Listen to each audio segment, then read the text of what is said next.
রব্বুল আলামিন বলেন সুম্মা খালাকনান নুতফাতা আলাকাতান ফাখালাকনাল আলাকাতা মুদগাতান ফাখালাকনাল মুদগাতা ইমামা ফাকাসাউনাল ইযামা লাহামা।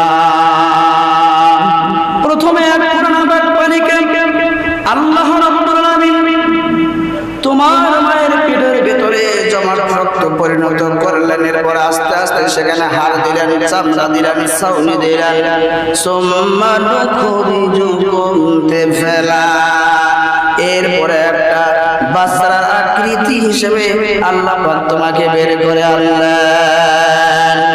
প্রিয় ভাইরা, সেই নবীর উপর কোরআনে কারিমা নাজিল হলো যখন নবী দাওয়াত দেওয়া শুরু করলেন, যখন নবীর উপর মারপিট হওয়া শুরু হলো, তখন